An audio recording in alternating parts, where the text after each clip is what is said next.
Bienvenido a los desayunos informativos de Europa Press.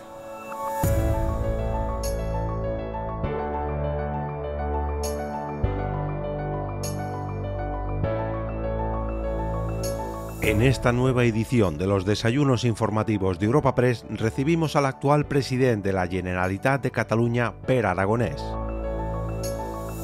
El candidato a presidente del Parlament de Catalunya por Esquerra Republicana de Catalunya acude a la tribuna de los desayunos informativos de Europa Press tras el anuncio de la convocatoria de nuevas elecciones en Cataluña el próximo 12 de mayo.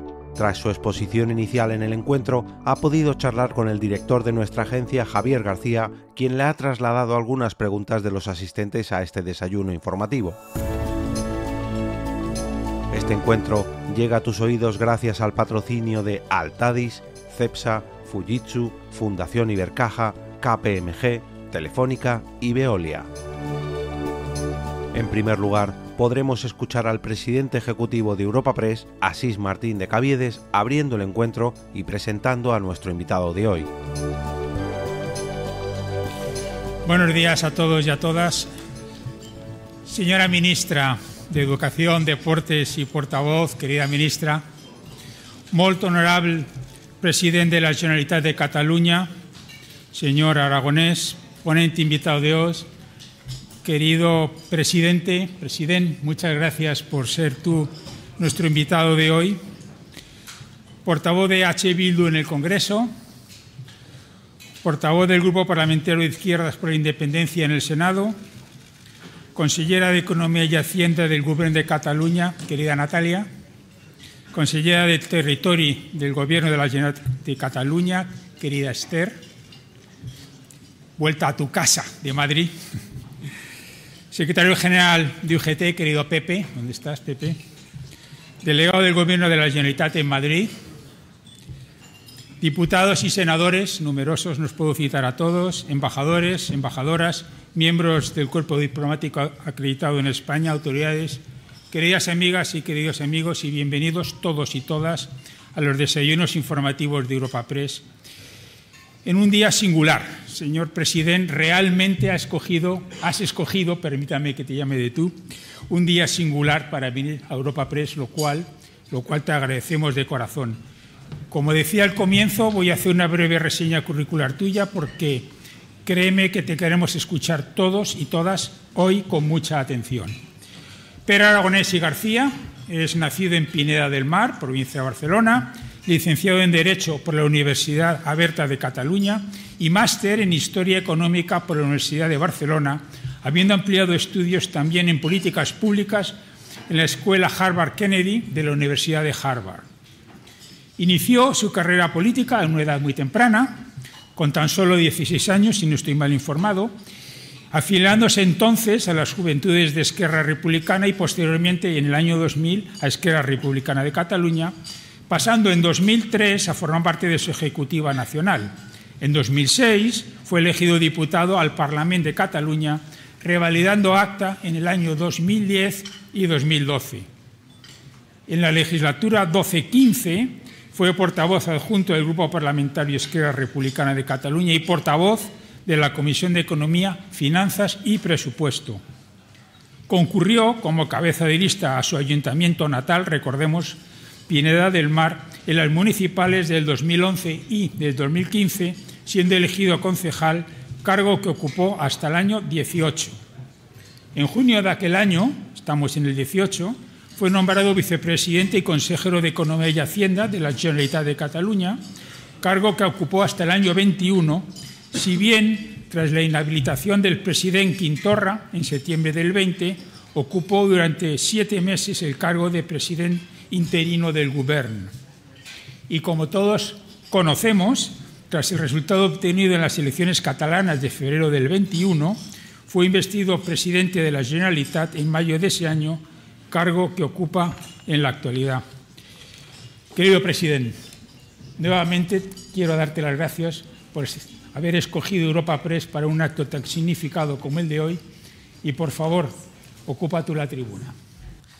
Muy buen día, muy buenos días a todos y a todas, ministra, consejeras del Govern de Cataluña, diputados, diputadas, senadoras y senadores, secretario general de la OGT, delegat de la Generalitat a Madrid. Señoras y señores, muy buenos días y muchas gracias por acompañarme en este acto que tiene un objetivo muy claro, que es presentar la propuesta de Cataluña, la nueva propuesta de financiación singular para nuestro país.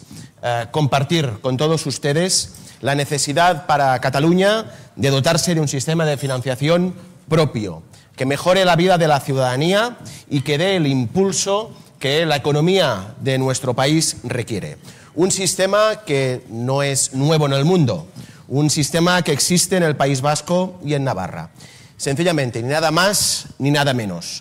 Un sistema propio, un sistema de financiación singular que sea la base de una nueva relación bilateral entre el Estado español y Cataluña. Un sistema de financiación donde la Generalitat recaude y gestione todos los tributos que genera Cataluña y que debe ser un hito más en el camino de resolución del conflicto político entre Cataluña y España, que tiene como destino, desde nuestro punto de vista, que la ciudadanía de Cataluña pueda decidir libremente en una consulta, en un referéndum, sobre la independencia de nuestro país. Anticipo ya algunas de las respuestas. Nos han dicho muchas veces que es imposible.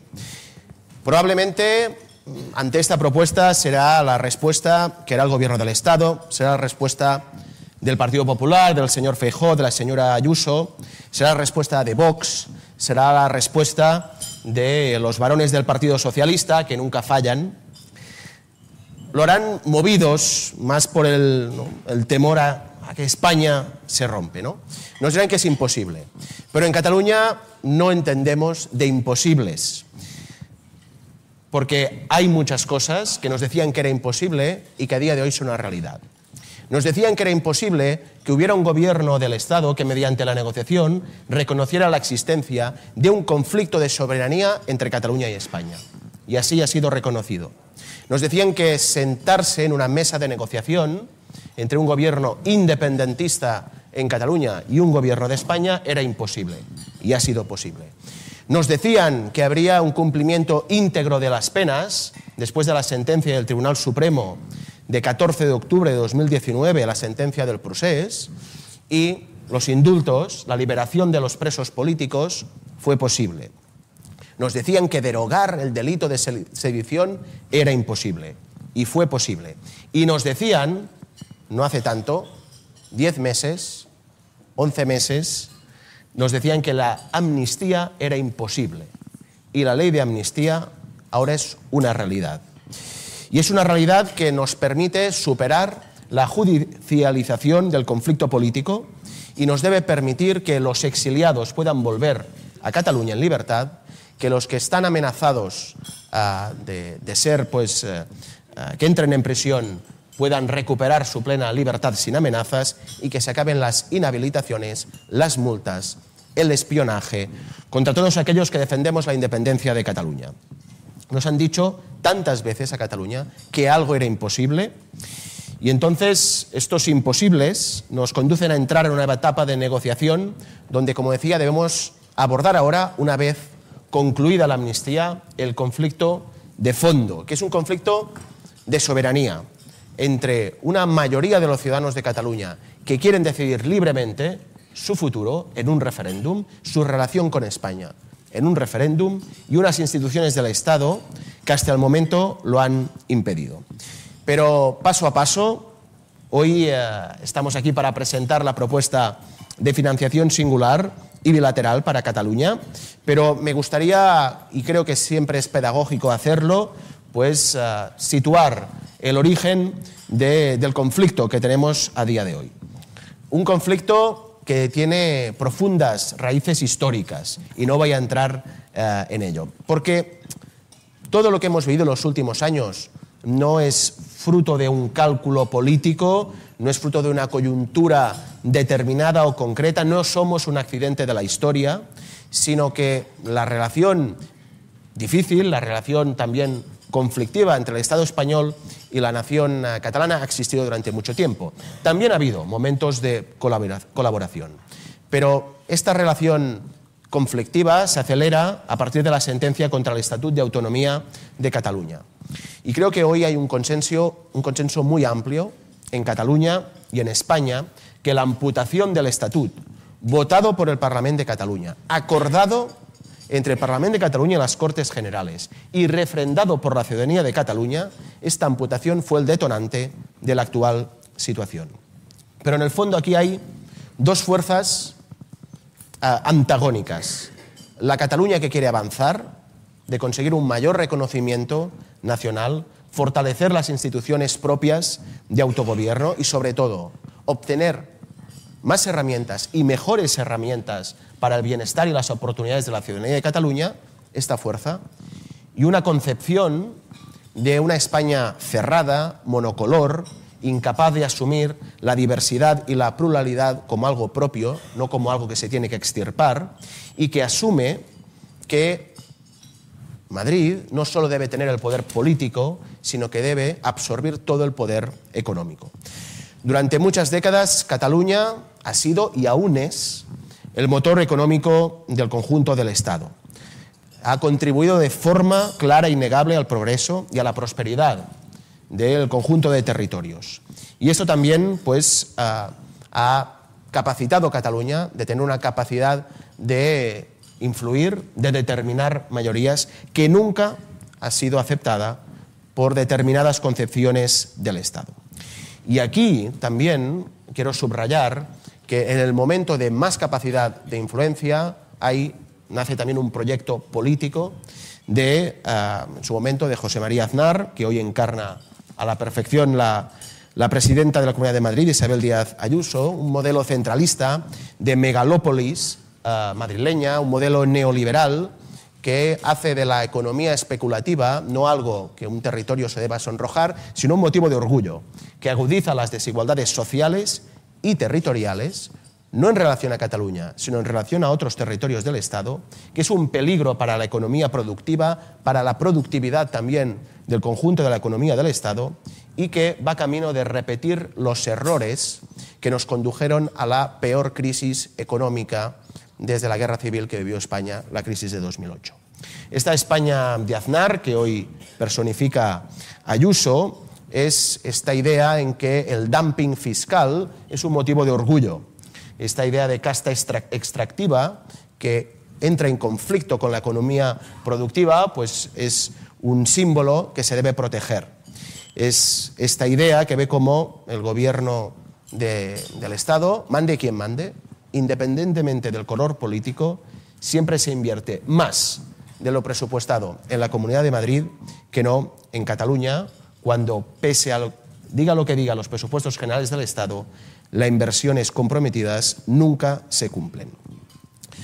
Esta idea de España está construida contra Cataluña, contra lo que representa hoy Cataluña, una sociedad plural y diversa que queremos ofrecer bienestar y oportunidades al conjunto de la ciudadanía, que no queremos dejar nadie atrás y que tenemos el convencimiento que la prosperidad solo es real si es compartida y que un país, una sociedad, si quiere ser plenamente libre, debe ser justa. Esta idea centralista de España no hace más que agudizar un déficit fiscal que sufren los ciudadanos de Cataluña. Sufren cuando los hospitales no pueden ofrecer toda la calidad que merecemos. Sufren cuando las escuelas necesitarían mucho más recursos de los que podemos poner encima de la mesa. Y sufre cuando las inversiones determinantes para la economía productiva y para un derecho a la movilidad que debemos garantizar para todos los ciudadanos no llegan. Y no llegan pese a que Cataluña genera suficientes impuestos y tributos para poderlo financiar. Los incumplimientos de las inversiones de los presupuestos generales del Estado por parte de gobiernos del Partido Popular, pero también por parte de gobiernos del Partido Socialista, se han convertido en crónicos. Cuando hablamos de invertir en Cataluña, de lo que pagamos los catalanes y lo que recibimos del Estado, cuando hablamos de cumplir los compromisos presupuestados, y lo vemos en la ejecución que se ha querido esconder en los últimos meses de forma incomprensible, atacando cualquier idea de transparencia que es absolutamente exigible a cualquier gobierno, vemos que en relación a las inversiones, a la ejecución presupuestaria, los gobiernos del Partido Socialista actúan del mismo modo que el Partido Popular. No sirve de nada presupuestar más si se gasta lo mismo, es decir, poco, tarde y mal. A día de hoy, la sociedad catalana, para poder avanzar, para poder ofrecer todo el progreso, para garantizar los derechos de toda la ciudadanía de Cataluña, haya nacido donde haya nacido, hable la lengua que hable y piense lo que piense, necesitamos dotarnos de mayores cuotas de poder y en este sentido pues nace también la propuesta de financiación singular que al final de mi intervención voy a detallar. Pero me gustaría antes repasar la situación económica de Cataluña. Cataluña tiene una economía sólida y potente. Y la economía catalana va bien. Y me atrevería a decir que va muy bien, evidentemente con muchos retos, pero va muy bien. Pero queremos seguir creciendo, necesitamos seguir creciendo. Y esto, para hacerlo, no basta con los recursos y herramientas que tenemos. Si queremos avanzar, debemos acabar con el déficit fiscal y la falta de inversiones en las infraestructuras claves del país. Y necesitamos poner punto y final al maltrato económico de los gobiernos del Estado. Por lo tanto, nuevas herramientas como el sistema de financiación singular que garantice que Cataluña recauda todos los impuestos y, por lo tanto, administra todos los recursos que generamos como país. Como les decía, la economía catalana va bien. Y les voy a dar algunos datos y ustedes se van a preguntar, entonces, si va bien, ¿por qué hacer esta reclamación? Porque podríamos ir mucho mejor. Y si con tan pocas herramientas, con tantas dificultades, con un poder político en Cataluña esquilmado por parte de las instituciones del Estado, podemos hacer todo esto, imagínense lo que podríamos hacer no solo en relación a los ciudadanos de Cataluña, sino en relación al conjunto de los ciudadanos de todo el Estado y de Europa, con todas las herramientas para ofrecer prosperidad y bienestar a nuestra ciudadanía. Antes he mencionado la crisis de 2008, la peor crisis que podemos recordar. De hecho, si miramos las series del Producto Interior Bruto, no había una caída de PIB tan pronunciada como desde la Guerra Civil, con una destrucción de miles de empresas y puestos de trabajo y que afectó de forma muy significativa a las finanzas de los servicios públicos, también con unas políticas de austeridad que en su momento gobiernos de Cataluña y gobiernos de España conservadores pues hicieron no de manejar esta situación como una austeridad impuesta por las circunstancias, sino defendida con orgullo. Nosotros no estamos aquí, defendemos otro modelo de hacer política económica. Hemos superado esta crisis, tuvimos dificultades a causa de la pandemia, pero de nuevo Cataluña hoy y la economía catalana hoy está mirando al futuro con toda la fuerza. Somos más fuertes, más resilientes, más dinámicos que nunca. Y algunos datos. En Cataluña hay más personas trabajando que en cualquier otro momento de su historia. 3.700.000 catalanes trabajando. En Cataluña tenemos la tasa de paro más baja de los últimos 15 años. En esta legislatura hemos creado 316.000 puestos de trabajo. La economía catalana crece sistemáticamente por encima de la media del Estado y de la propia Unión Europea. Año tras año hemos superado todos los récords anteriores de exportaciones. El año 2023, por primera vez, las exportaciones de bienes y servicios de Cataluña superaron los 100.000 millones de euros de valor, un 6,1% más que el año anterior. Y las nuevas inversiones extranjeras no paran de llegar, superando los 6.400 millones de euros. Y Cataluña lo hace con un modelo propio. Y el modelo propio es un modelo basado en la industria, en la investigación, en el conocimiento, también en un modelo del estado de bienestar que es indisociable de esta perspectiva de política económica y, por lo tanto, muy alejado de los modelos que el Partido Popular ha defendido y promueve, por ejemplo, en la Comunidad de Madrid y en otros territorios del Estado. Nosotros, alejados de la especulación financiera, alejados del pelotazo, somos los de las fábricas, los de los centros de conocimiento, las infraestructuras que abrazan y que respetan al territorio. Y Cataluña siempre, cuando ha mirado al exterior, a la internacionalización, cuando se ha abierto al mundo, ha tenido las mejores oportunidades económicas. Gracias a esta apertura al exterior, a la innovación, a la apuesta por el talento, Cataluña hace 250 años se industrializó. Gracias a esta apertura al exterior superamos los efectos de la crisis del 2008 y gracias a la apuesta por la innovación, el conocimiento y la industria, hoy estamos en tasas de crecimiento muy destacable. Es en Europa nuestro mercado donde hemos buscado la seguridad y los recursos también y los negocios cuando el mercado español se ha tambaleado.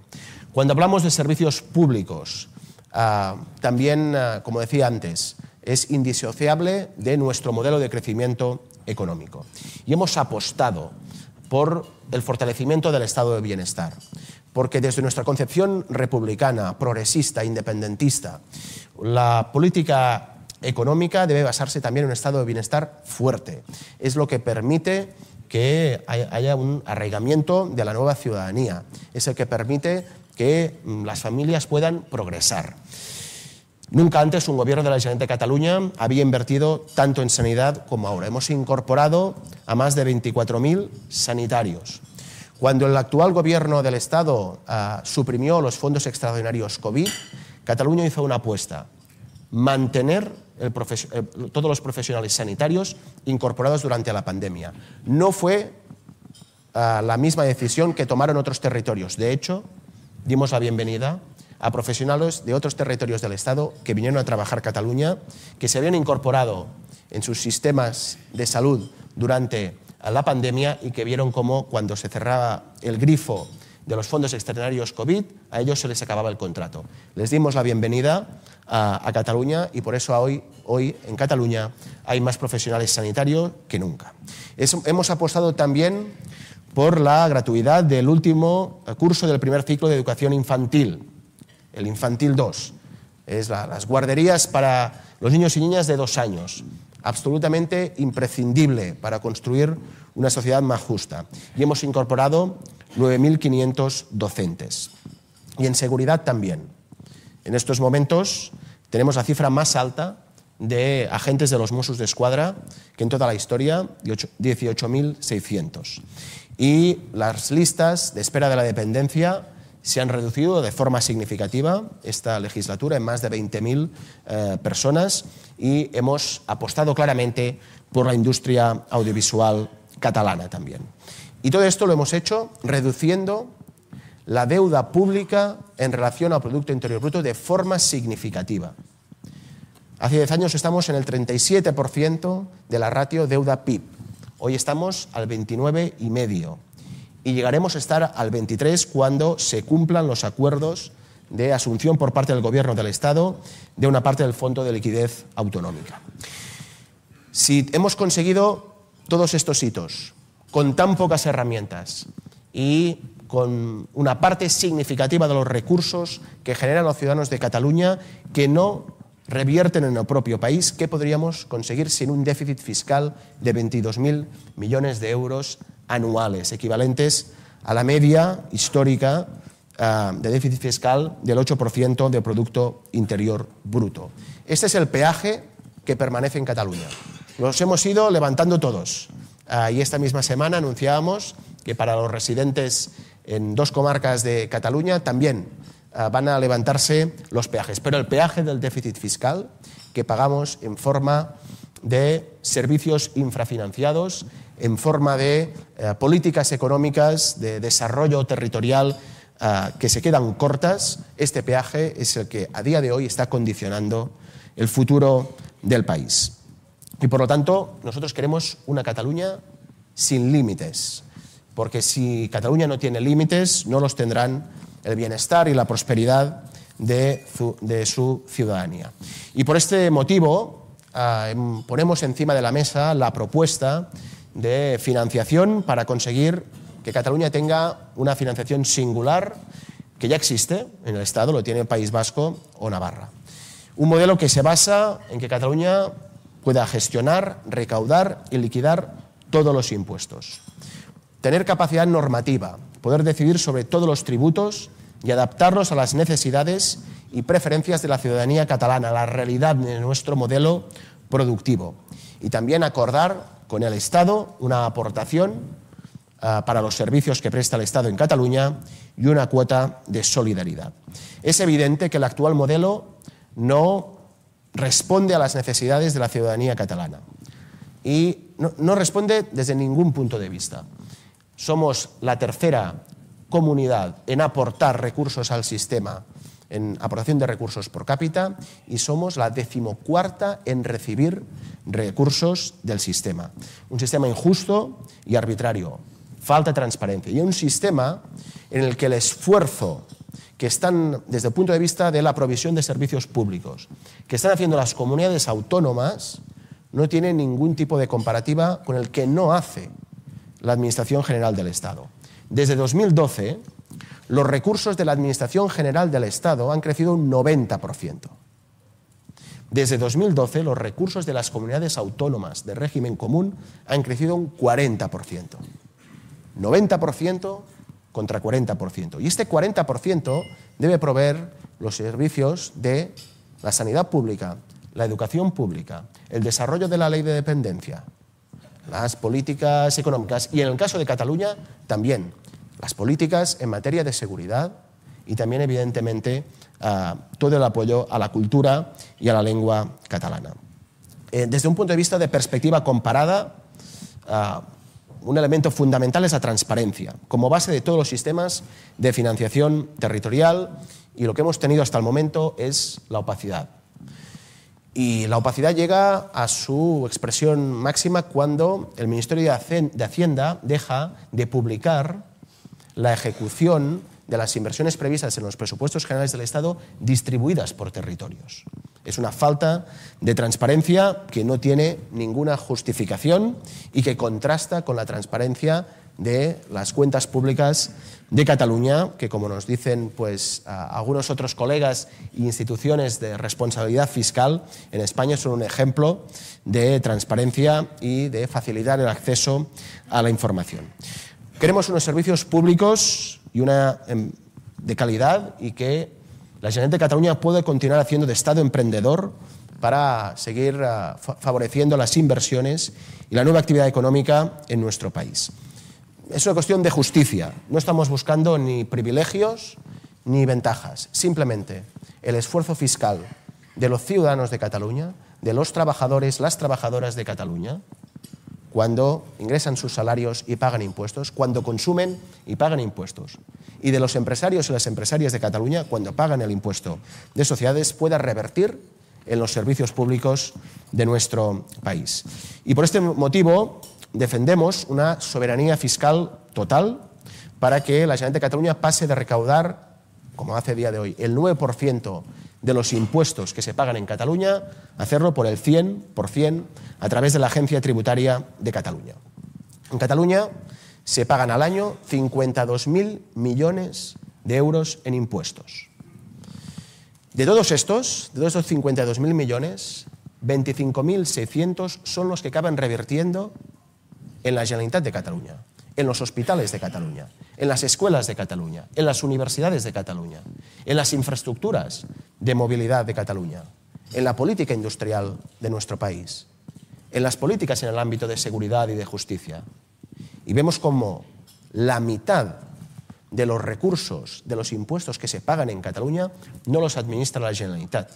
Y viendo el bajo porcentaje de ejecución de los presupuestos generales del Estado y, evidentemente, que el peso del Ejército y la Corona como servicios comunes, si podríamos decir que son servicios comunes, representan en el presupuesto, es evidente que hay aquí un desequilibrio que se debe resolver. Como decía, la propuesta también incluye que Cataluña tenga capacidad normativa absoluta sobre estos tributos y obtenga el 100% del rendimiento. Y también incluimos una transferencia al Estado en contraprestación de los servicios que presta en Cataluña, que también sería una forma de, al final, saber lo que realmente se está invirtiendo las inversiones que realmente se están ejecutando en Cataluña. Incorpora también un fondo de reequilibrio territorial limitado en el tiempo para acompañar a los territorios con menor capacidad económica. Y el fundamento de este sistema que proponemos es la bilateralidad con el Estado. Y este debe ser el punto esencial de la singularidad que requiere Cataluña. Una relación de tú a tú, que se basa en una idea muy básica. Yo no voy a negociar por otros territorios, no voy a decir a otros territorios qué sistema de financiación deben tener. Pero no voy a aceptar que se condicione por parte de otros territorios los recursos que deben llegar a la ciudadanía de Cataluña. Por lo tanto, nuestra aspiración es una relación bilateral, es la única forma de defender los intereses de la ciudadanía de Cataluña y acabar con el déficit fiscal y también asegurar el cumplimiento de las inversiones comprometidas. Y vuelvo al inicio y acabo. Nos dirán que es imposible, nos dirán que es inconstitucional, como nos decían que eran imposibles e inconstitucionales los indultos y como nos han dicho que es imposible e inconstitucional la amnistía. Y la amnistía se está tramitando, esa amnistía que era imposible. Por lo tanto, será una realidad si aprovechamos la fuerza política, será una realidad si aprovechamos la capacidad de influencia y, por lo tanto, también si aprovechamos el compromiso del Gobierno del Estado de abordar esta negociación como se firmó en los acuerdos de investidura. Y desde Cataluña lo afrontaremos con la seguridad que es una propuesta ampliamente apoyada por parte de la sociedad catalana. En las encuestas de opinión, los votantes de todos los partidos, absolutamente de todos, desde la CUP hasta Vox, pasando por el resto de partidos del arco político, la mayoría de todos los votantes defienden un modelo similar cuando se les pregunta por sus preferencias. Defienden la soberanía fiscal, acabar con el déficit fiscal, defienden el concierto económico. La semana pasada, las principales entidades empresariales de Cataluña reclamaron esta necesidad de un nuevo sistema de financiación que permita acabar con el déficit fiscal. Y creo que también esta propuesta puede formar parte de una agenda compartida con el conjunto de fuerzas políticas del catalanismo, más allá del independentismo. En el País Vasco y en Navarra, también los que no defienden la independencia de estos territorios defienden el concierto económico, defienden el convenio foral. Por lo tanto, estoy convencido que desde la perspectiva catalana no habrá ninguna formación política que realmente defienda los intereses de la ciudadanía de Cataluña, que se oponga a un sistema de financiación singular basado en que la Generalitat recaude y gestione todos los tributos y la relación bilateral con el Estado. Es necesario para reforzar el crecimiento económico del país, es necesario para impulsar los servicios públicos y es necesario para hacer posible lo que nos ha llevado a hacer política, que es que la ciudadanía de Cataluña, que nuestra sociedad, todas las personas puedan tener una vida plena y con todos los derechos. Muchas gracias por su atención. Muchas gracias.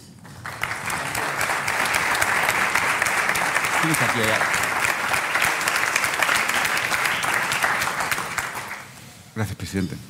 Tienes aquí agua, si quieres. Gracias, presidente. Vamos a meternos en faena, que hay mucho tajo. Vamos a hablar, obviamente, de este nuevo modelo de financiación que ha planteado y vamos a dedicar la segunda parte a hablar del escenario electoral que se ha abierto en Cataluña. Antes de nada, lo tomo por el final. Dice que esto debe ser una propuesta que vaya más allá del independentismo. Entiendo que está haciendo una apelación directa al PSC para que se sume a esta propuesta. El Partido Socialista de Cataluña, si realmente quiere defender los intereses de los ciudadanos de Cataluña, debería dar apoyo a esta propuesta.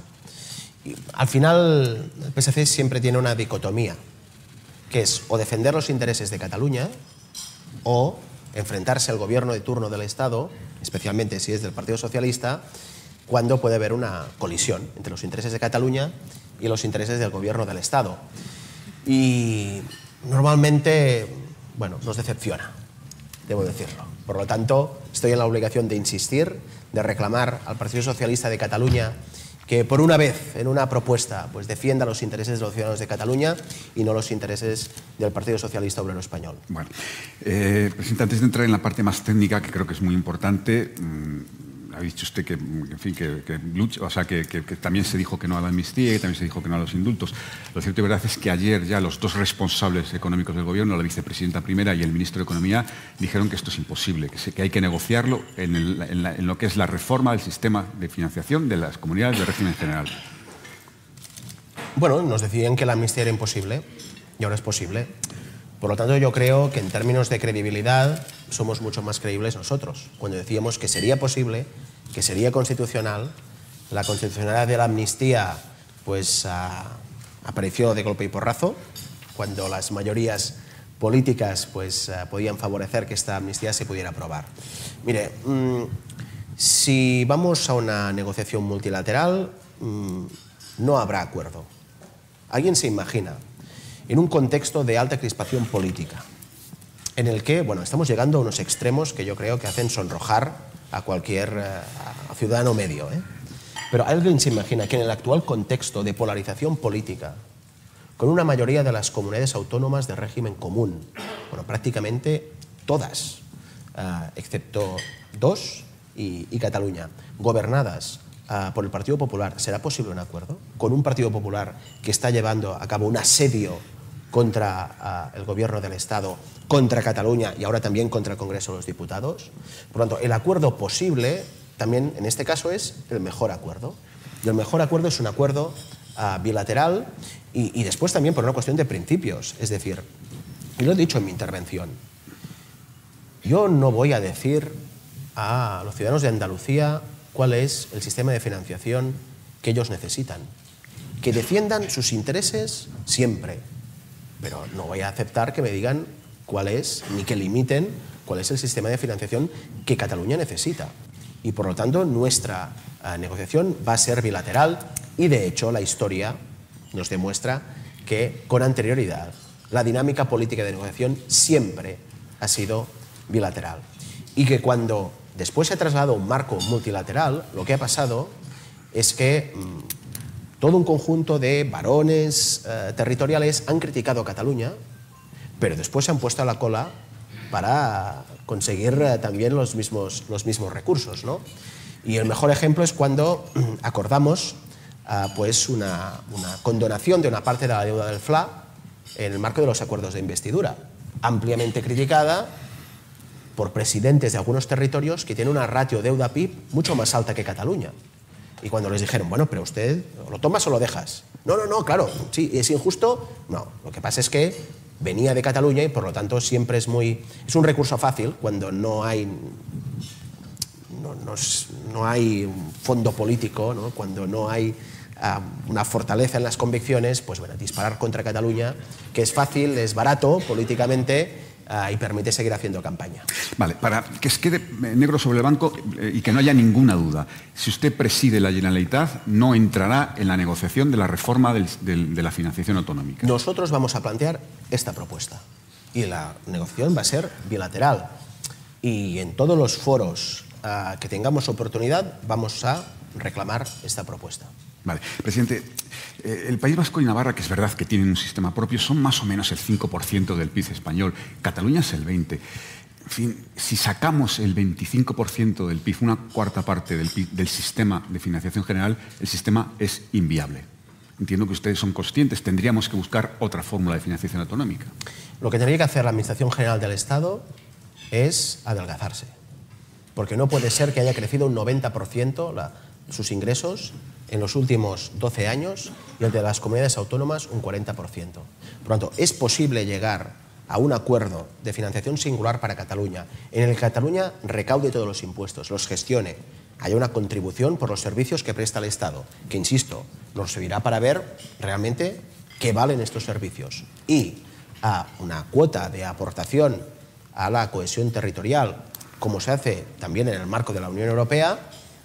Esto es posible y es posible hacerlo garantizando que todas las comunidades autónomas mantienen su nivel de recursos si lo que se hace es distribuir los mayores ingresos que ha habido desde un punto de vista equitativo y un punto de vista de quién ejerce las competencias.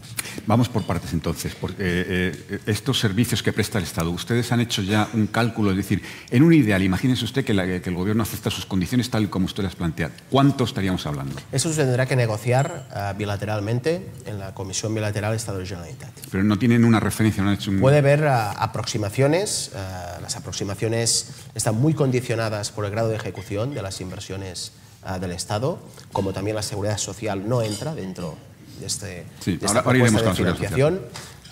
Por lo tanto, estamos hablando de que realmente los ingresos para la Generalitat de Cataluña podrían aumentar de forma muy significativa. Usted ha citado nada más que dos cosas, el Ejército y la Corona. ¿Usted cree que el Estado no presta más servicios en Cataluña que el Ejército y la Corona?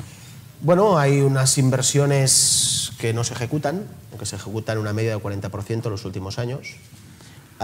Y hay cuestiones relacionadas con la seguridad social que sí que es cierto que mediante la aportación que se recibe de los impuestos se compensan determinados gastos de la seguridad social en los que Cataluña podría asumir plenamente con el esquema que ahora funciona en el conjunto del Estado. Sí.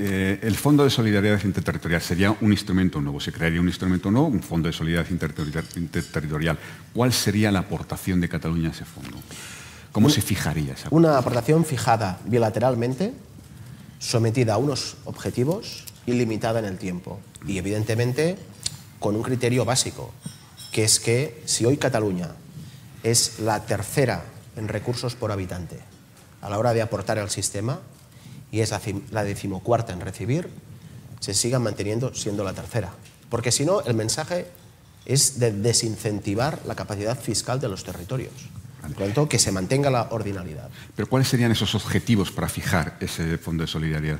Permítame que sea tan preciso, es que creo que en esto hay que ser muy riguroso. ¿Cómo se fijarían esos objetivos? De una forma bilateral y relacionados con el grado de desarrollo económico, con el objetivo de aumentar la capacidad fiscal de todos los territorios y también, evidentemente, relacionados con los objetivos de consolidación de las cuentas públicas, ¿no? Básicamente, los mismos mecanismos que se hacen es decir, un sistema parecido ya se está aplicando. En el conjunto de la Unión Europea hay unas normas comunes, hay una solidaridad interna, pero sometida a unos objetivos, ¿no? Que no sea sin límite alguno. Y dice limitado en el tiempo. Esto ayer no lo habíamos escuchado, lo de la limitación temporal. ¿Cuánto tiempo estamos hablando, presidente? Si vemos que va mejorando pues este grado de cohesión territorial, una vez se haya mejorado podrá acabarse. Y si vemos que no se llevan a cabo las medidas para directamente pues, favorecer la productividad y la competitividad de los otros territorios, también tendrá que ser limitado en el tiempo. Tendrá que formar parte de la negociación bilateral con el Estado. Vale, pero entonces la conclusión, y permítame que los ponga con toda franqueza, la conclusión es que en un tiempo, no sé, en unos años, Cataluña no aporte nada a la solidaridad del conjunto de España. Cataluña está aportando mucho. Sí, sí, yo eso no lo niego. Sí, pero el 8% de nuestro Producto Interior Bruto cada año va en forma de impuestos a las instituciones del Estado y no retorna en forma ni de servicios, ni de transferencias, ni de inversiones. Por lo tanto, la aportación ha sido extraordinaria. Y en Cataluña también hay situaciones sociales que debemos atender. Tenemos un 24% de la ciudadanía de Cataluña que está en riesgo de exclusión social. Necesitamos impulsar unas políticas de vivienda que requieren, pese a que estamos haciendo un gran esfuerzo en construcción de vivienda de alquiler, vivienda social de alquiler, precisan de unos recursos presupuestarios de una cantidad muy significativa y manteniéndose durante el tiempo, ¿no? Por lo tanto, quien está pagando hoy el déficit fiscal que sufren los ciudadanos de Cataluña no son los grandes patrimonios catalanes, son los ciudadanos de a pie, y es especialmente este 24% de nuestra población que está en riesgo de exclusión social. Pero, presidente, ¿usted cree de verdad? Es decir, ¿los pobres de Cataluña tienen menos derechos que los pobres de otros territorios? Obviamente no. Pues entonces están sufriendo un déficit fiscal que debe acabarse. Porque cuando tienes unos servicios públicos que, pese a todo el esfuerzo que estamos haciendo y las mejoras que he explicado, no pueden atender como requeriría la situación pues, al conjunto de la población, quien paga esto es la clase trabajadora. No son aquellos que pueden proveerse de servicios de educación o de sanidad fuera del Estado público del bienestar. Lo que pasa, presidente, que usted cree que un gobierno, además un gobierno socialista, puede aceptar en algún momento que la parte más rica de España no aporte la solidaridad general. Pero los socialistas defienden el concierto económico en el País Vasco. Sí, y de hecho, está en presiden la Comunidad Foral de Navarra. Está en la Constitución y es un tema histórico. Y los socialistas alemanes, el Partido Socialdemócrata, defiende un modelo económico para financiar los Länder en los que se respeta el principio de ordinalidad. Y el partido de Justin Trudeau, a la izquierda, miembro también de la Internacional Socialdemócrata, defiende también un modelo en Canadá en el que el déficit fiscal está limitado. Ha mencionado usted varias veces la seguridad social, que es otro asunto bien importante. Cataluña es la comunidad con más déficit de la seguridad social de todas las de España. ¿Cómo entraría la seguridad social en este nuevo modelo de financiación? Bueno, esos datos se deberían puntualizar. Son datos del 21, que son los últimos que hay. Sí, pero deberían puntualizarse porque deben cogerse directamente de los centros de cotización y no del domicilio social de las empresas, con lo cual se matizaría un poco. Pero el modelo que está en el conjunto del Estado es que una parte del déficit de la seguridad social se cubre vía impuestos. Imagínense lo que podríamos cubrir con el 8% de nuestro PIB. Es equivalente a una parte muy importante de las pensiones que se pagan en Cataluña. Y desde un punto de vista de la sostenibilidad, si queremos tener un sistema de pensiones sostenible en el futuro, necesitamos aumentar la productividad de la economía y necesitamos también nuevas inversiones que permitan tener un modelo económico de alto valor añadido. Esto no se hace sin política pública, y menos en 2024. Y en estos momentos en que Europa, ante una situación geopolítica que ha cambiado tanto en los últimos años, en los que el impulso del gasto público para transformar la economía es fundamental en todos los niveles de gobierno, también en el ámbito territorial como el que es Cataluña, ¿no? Por lo tanto, necesitamos acabar con el déficit fiscal también para mejorar la productividad y, por lo tanto, garantizar que el sistema de pensiones es sostenible en el futuro. Mantener el déficit fiscal es invertir negativamente, en este caso, para que la seguridad social del futuro en Cataluña sea más deficitaria. ¿Se dan algún plazo para que esté en marcha la negociación? Nosotros ahora empezaremos una legislatura nueva en Cataluña y por lo tanto será una de las propuestas que va a estar encima de la mesa. Y yo creo que para esta cuestión y para otras tenemos una oportunidad con la coyuntura parlamentaria también del Congreso de los Diputados en esta legislatura española, que me refiero, ¿no? La legislatura estatal. Y por lo tanto la debemos aprovechar. Y quedan 3 años, si todo continúa, ¿no? Si esta legislatura tiene continuidad, y por lo tanto 3 años en los que se puede llegar a un acuerdo. Pero evidentemente habrá muchas decisiones que se van a ir tomando y en las que se va a requerir el voto de los partidos catalanes, y este debe ser una cuestión central. Pues precisamente sobre la continuidad de la legislatura pregunta el compañero Roger Pide Cabáñez de la Agencia Catalana de Noticias y dice si el gobierno español rechaza la reforma de la financiación de Cataluña, Esquerra Republicana de Cataluña hará caer el ejecutivo de Pedro Sánchez. El gobierno español se ha comprometido, de hecho el presidente del gobierno se comprometió en su investidura a abordar esta negociación.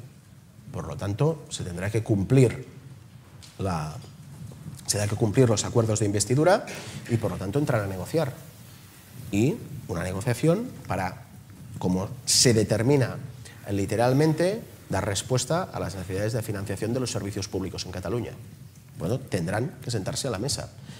Siempre hemos dicho lo mismo desde Esquerra Republicana, que se pueden hacer nuevos acuerdos si se van cumpliendo los acuerdos anteriores. Hay unos acuerdos de investidura, si se van cumpliendo, algunos se han cumplido, otros están en fase de cumplimiento, otros no. Entonces, si se va cumpliendo, pues podrá llegarse a nuevos acuerdos. Pero no solo en relación entre Esquerra y el PSOE, esto es, si quieres, una relación de medio plazo de acuerdos entre dos agentes, pues vas a requerir que se vaya cumpliendo, ¿no? Bueno, vamos a hablar del proceso electoral que se ha abierto en Cataluña, que culminará el día 12 con elecciones al Parlamento de Cataluña. Tengo que preguntarle por Puigdemont. Estamos todos pendientes de la comparecencia de mañana. Obviamente, presidente, damos por hecho que el candidato de Junts será el señor Puigdemont, ¿no? No esperamos ninguna sorpresa en la comparecencia de mañana. Mire, cada partido que presente a quien quiere, a quien quiera. Es decir, todo el mundo debe ser libre de presentarse y entonces tendremos la oportunidad de hablar del futuro de Cataluña. Yo creo que en estas elecciones lo que esperan los ciudadanos de Cataluña es que se hable de futuro, ¿no? ¿Qué propuestas tiene cada candidatura para el conjunto del país? Y nosotros hemos hecho nuestras propuestas. Hoy, en el ámbito de la financiación de la Generalitat, nuestra propuesta es un referéndum acordado sobre la independencia de Cataluña y nos presentamos con la acreditación de las políticas sociales y económicas que hemos llevado a cabo estos últimos 3 años en Cataluña. En este asunto concreto de la reforma fiscal, ¿usted cree que Junts lo apoyaría prácticamente en los mismos términos en los que plantea usted o no? Estoy convencido que sí, pero no solo Junts, todas las fuerzas políticas que simplemente pregunten a su electorado. Entonces estoy convencido que sí, que habrá un amplio apoyo y que de hecho el Parlamento de Cataluña ya aprobó en noviembre las conclusiones de una comisión de estudio sobre los recursos del sistema de financiación y una de las conclusiones era precisamente que se obtuviera una ley de financiación singular para Cataluña que acabara con el déficit fiscal. Y esto recibió el apoyo de Junts per Catalunya, recibió el apoyo de los comunes también, en algunos aspectos de la candidatura de Unidad Popular, también de Esquerra Republicana. Por lo tanto, no estoy haciendo nada más que mirar las resoluciones del Parlamento de Cataluña, el mandato que me hicieron de proponer esta propuesta y exponerla ante todos. Hay un asunto no menor que es el de los plazos, es decir, la ley de amnistía va a estar en el Senado por lo menos hasta el 15 o 16 de mayo. Las elecciones en Cataluña son el día 12, es decir, no va a estar aprobada la amnistía al día de las elecciones en Cataluña. Se lo pregunto porque condicionará la campaña electoral de Junts per Catalunya y de Puigdemont. Hay por ahí la idea de que se podría producir incluso la posibilidad de que venga a España durante la campaña, lo cual sería algo realmente disruptivo de la campaña. ¿Usted valora esa posibilidad?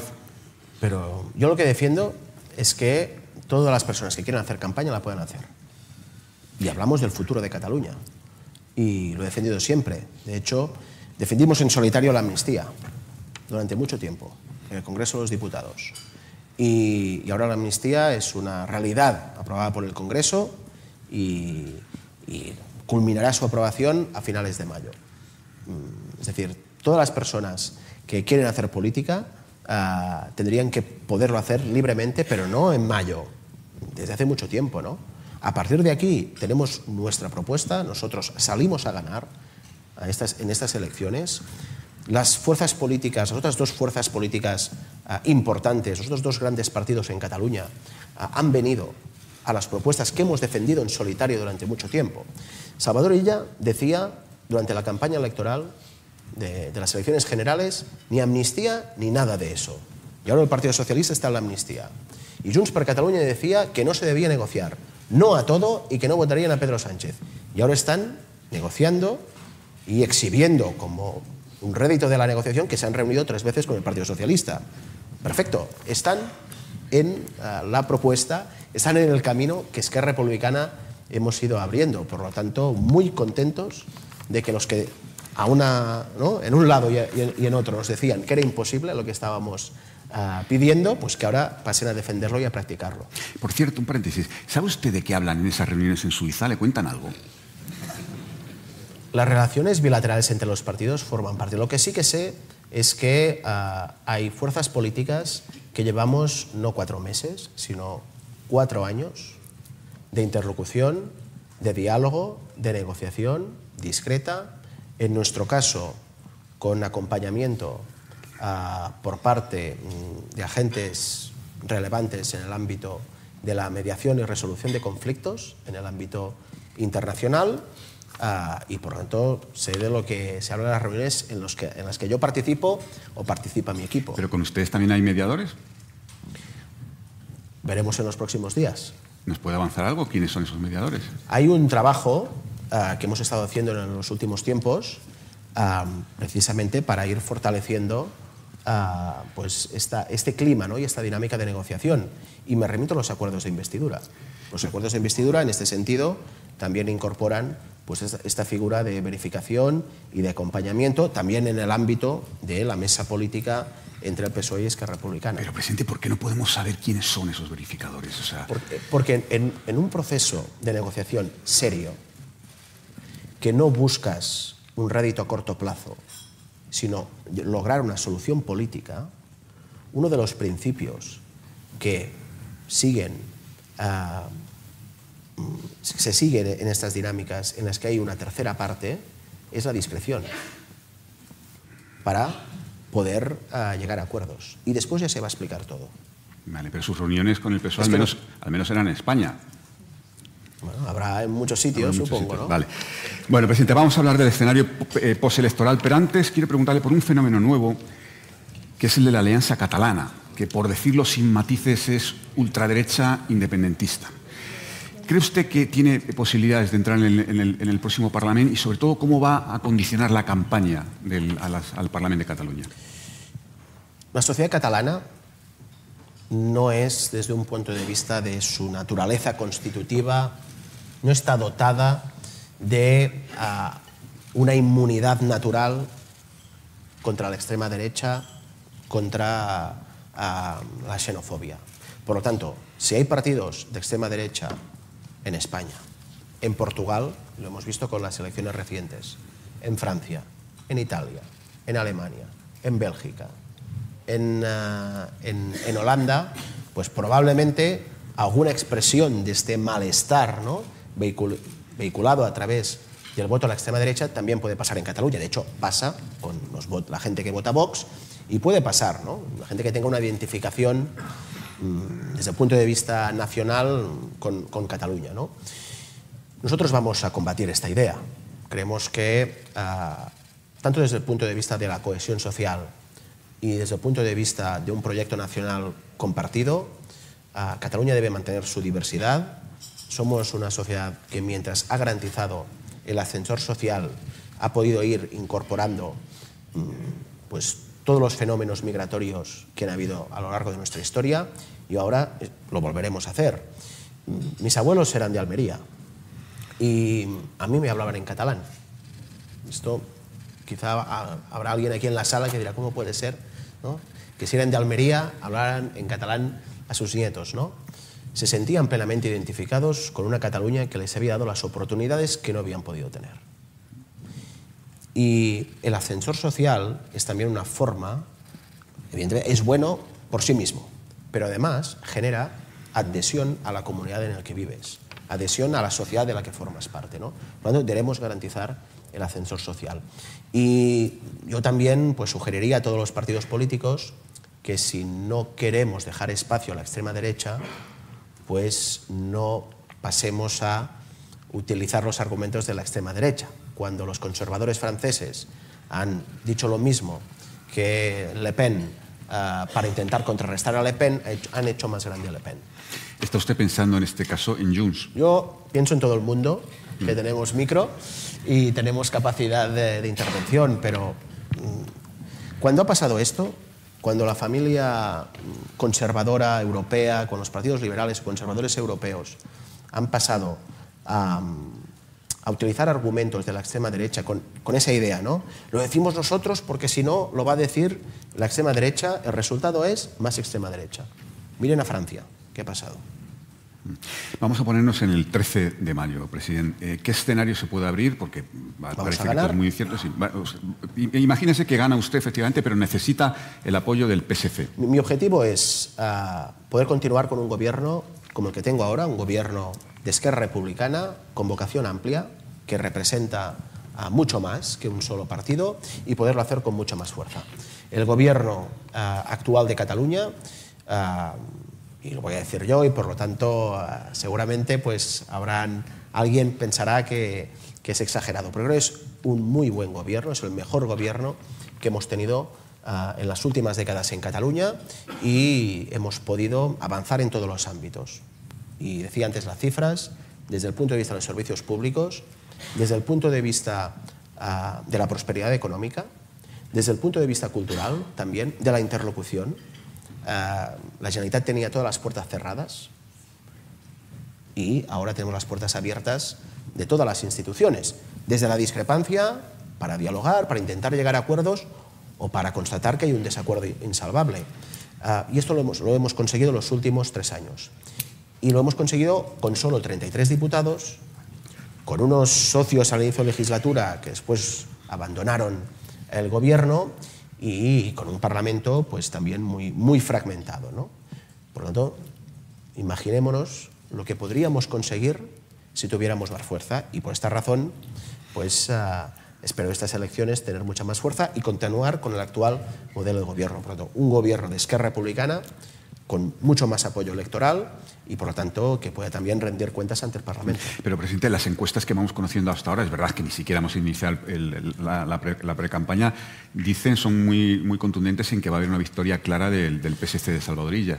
Bueno, que si alguien cree que las encuestas a estas alturas, ¿no?, son ya la verdad de lo que va a pasar, que mire lo que ha pasado en las anteriores elecciones generales y municipales y autonómicas, en que las encuestas han fallado en muchas ocasiones. Hay una parte importante de la ciudadanía de Cataluña que está indecisa y apelo a los indecisos.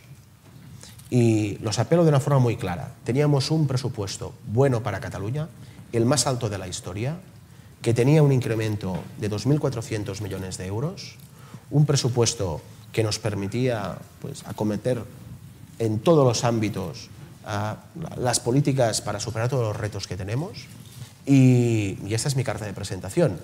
Yo no me voy a presentar diciendo fantasías sobre lo que voy a hacer. Me presento con, creo, el trabajo acreditado de lo que hemos conseguido en los últimos años y con una propuesta muy clara. Si alguien quiere mirar el programa electoral avanzado de Esquerra Republicana, que mire los presupuestos de la Generalitat de Cataluña, que de forma absolutamente incomprensible se rechazaron por parte del Parlamento de Cataluña. Presidente, ¿hay alguna posibilidad de que en Cataluña vuelva a repetirse un tripartito o no? Yo estoy convencido que lo que va a pasar en Cataluña, y es lo que vamos a conseguir durante esta campaña, es que lo que se repita sea un gobierno republicano, como el que tenemos ahora. Vale, pues se lo voy a preguntar de una forma un poco más alambicada, a ver si le sacamos algo. Lo plantea mi compañero Marcial Rodríguez, de Europa Press, y dice, en el supuesto de que ganase las elecciones, ¿a quién preferiría como vicepresidente? ¿A Illa o a Puigdemont? Y en el caso de que no ganase las elecciones, ¿preferiría ir de vicepresidente de Illa o de Puigdemont? Claro. Yo elegiría a la mejor vicepresidencia que hemos tenido, que es Laura Vilagrà, la actual. Bueno, nada, un buen capotazo. Vamos a ir terminando, pero tengo que preguntarle, después del pacto fiscal viene el referéndum de independencia, lo ha dicho usted. Vamos a ver, ese referéndum, llegado el caso, es un referéndum que tendría necesariamente que contener la palabra independencia. Bueno, si es un referéndum de independencia, la gente debería poder votar sobre la independencia. Usted sabe por qué se lo pregunto, es decir, no hay término medio. Es decir, no valdría hacer un referéndum sobre el pacto fiscal y quedarnos ahí. Es que un referéndum sobre la independencia debe poder votarse sobre la independencia. Es decir, deberíamos ser capaces de resolver un conflicto sobre la soberanía, un conflicto nacional, en el marco de un Estado democrático. Y esto solo se hace pactando, unos y otros, las condiciones bajo las cuales consideraríamos legítimo el resultado. Yo sé que un referéndum sobre la independencia de Cataluña, si gana la independencia, pues provoca cambios muy profundos. Y por lo tanto, estoy dispuesto a hablar sobre condiciones reforzadas. Estoy dispuesto a hablar de la fecha y de cómo deberíamos dar certeza de cómo van a gestionarse los resultados. Pero si en una democracia no se puede resolver un conflicto en relación a la soberanía, un conflicto en relación a la cuestión nacional, ¿dónde se va a resolver? ¿No? Y tenemos ejemplos de otros países en los que se ha llegado a acuerdos. El ejemplo en el Reino Unido, y hubo un referéndum en Escocia en 2014, los ejemplos del Quebec, pero hay otras cláusulas constitucionales en varios estados que permiten cláusula de salida bajo unas determinadas condiciones y se pactan. La relación de Groenlandia con Dinamarca es un ejemplo, en su momento lo que fue la antigua Federación Yugoslava de Serbia y Montenegro, que preveía esta cláusula, ¿no?, de un referéndum sobre la independencia de Cataluña. Durante el franquismo hubo un referéndum en Guinea Ecuatorial. Es decir, que al final debe ser posible en una democracia, ¿no? Si no, es muy difícil sostener que una democracia es una democracia si mantiene a una mayoría de habitantes de un territorio formando parte de un determinado Estado contra su voluntad. Y si esto no pasa un año, no, si es una voluntad mantenida en el tiempo, hay un problema crónico que se debe resolver. Y debemos, entre todos, fijar las condiciones en las que, si gana el no, los independentistas consideremos que ha sido una campaña legítima, y si gana el sí, se aceptan las consecuencias también. Lo que pasa, presidente, que hay un problema en la partida, en la fuente de todo, que es la definición de soberanía. Usted legítimamente considera que la única soberanía en este caso reside en los catalanes, pero la Constitución dice que la soberanía es del pueblo español, que incluye a Cataluña. Es decir, siendo muy naif, si usted quiere, ¿por qué yo, que soy madrileño, no puedo decidir sobre si se va a amputar una parte de mi país?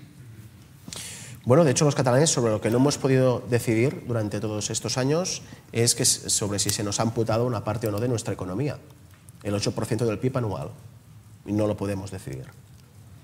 Entonces, al final las leyes son una convención entre personas en una sociedad y deben poderse cambiar. No estamos ante un derecho natural como nos enseñaban en la facultad, ¿no? Y el derecho positivo y el derecho natural. Aquí tenemos al senador Queralt, que ha sido profesor de universidad en Derecho durante muchos años. No hay un derecho natural.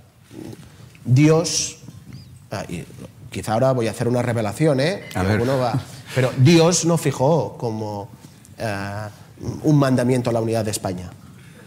Al final, si hay una constitución es porque hay un acuerdo entre diferentes y estas normas, de la misma forma que existen y que se han construido, deben poder cambiarse y escuchar a la gente.